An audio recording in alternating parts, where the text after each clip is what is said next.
Donny Cates and Michelle Bandini begin a brand new story arc as Thor finds himself at odds with Mjolnir, who begins to refuse to be used by the king, making the All-Father of Thunder seek out his friend Captain America in order to tell Steve a secret that he has yet to tell anyone else.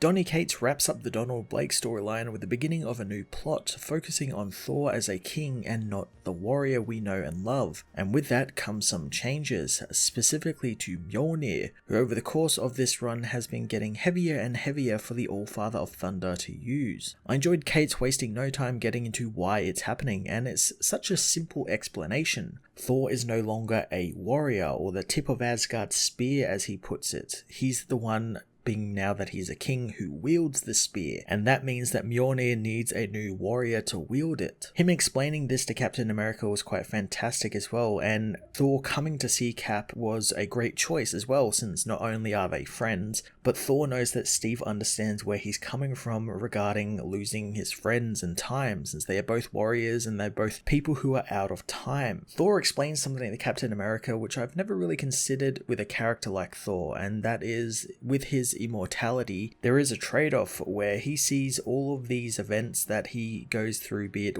the war with Null or the Phoenix Force and all these events we've read about in these comics. He sees them as mere seconds, which he then quickly forgets, effectively meaning with immortality comes Alzheimer's disease. It's a scary thing to think about, and it's something that while Thor has accepted being that he's a warrior, he still hates it, since it means many of the friends he has on Earth and elsewhere pass on before he has a chance to even be with them properly. And that's why he's always so happy to see the Avengers are still around, because he keeps forgetting about all these battles he's been through with them. It's a fantastic explanation of parts of his overall character. Michelle Bandini steps in as artist for this 3-part arc and does a fantastic job keeping everything consistent with his work and Nick Klein's stuff in the previous arcs. I thoroughly enjoyed the amount of pages which just had no dialogue or narration boxes in them and just let Bandini's work speak for the story, specifically the one showcasing just how heavy the hammer is for Thor now. Just by showing him looking at the hammer, you can tell through his expression and through how the page is set up that this hammer is now like this big heavy thing for Thor to burden himself with. Thor issue 15 was a fantastically written and drawn beginning into an interesting new story arc, exploring a part of Thor's role as an immortal god that I and many others probably have never really considered before, culminating in a status quo shift for the hero that I'm really looking forward to exploring through Donny Cates' signature lens. I'm going to give this issue a 10 out of 10.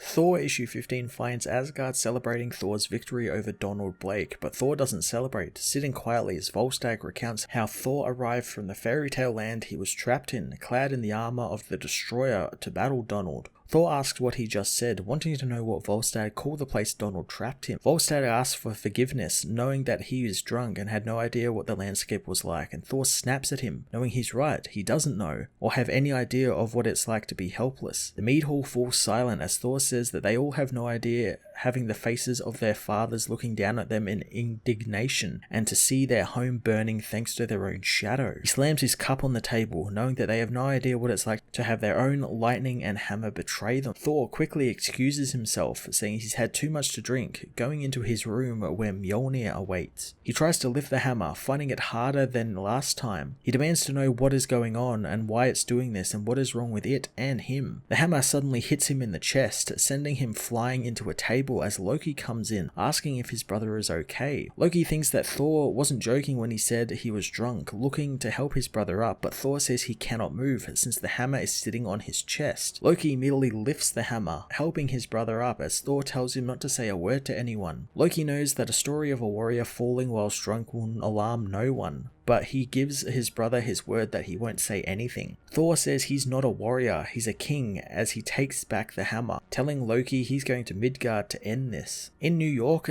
the Avengers battle an army of cyber monsters, with Captain Marvel wondering who's responsible for them. Captain America doesn't care, since if they want to fight, the monsters have found one. Blade hopes that if anyone has a Hail Mary, now would be a good time to play it as they are overrun. Above the battle, the Bifrost opens and Thor arrives, saying that he needs to speak with Steve. Steve is more than happy to talk, but there is a lot going on at the moment, wondering what his friend has on his mind. Thor says he wants to speak in private, knowing something is wrong and he needs to tell Steve before it's too late. She-Hulk calls for Thor's help, so in a flash of thunder and lightning, Thor destroys all of the cyber monsters. Cap thanks Thor, wondering what he needed, but again, Thor tells him they need to speak in private. Iron Man comes to see Thor, wondering if he's there to surrender in their little prank war, but he electrocutes Tony's hand before he can pat him on the back. He says he has no time for his games, but Cap stops him, knowing he can't just hurt his friends like that. Mjolnir stirs in Thor's hand as the king tells Cap to guard himself as the hammer smashes itself into Steve's shield. Thor apologizes since he didn't do it, knowing something is wrong with the hammer and it acted on its own accord. He says he's losing control of it, making Steve know they really need to talk. Later at Avengers Mountain, Thor wonders when was the last time they saw each other, confusing Steve, but the hero humors Thor, knowing that they faced Null together and even fought the Phoenix Force. But Cap doesn't understand why he's asking this. Thor says that he doesn't remember any of that and never does. He explains to Steve that with immortality comes a price, since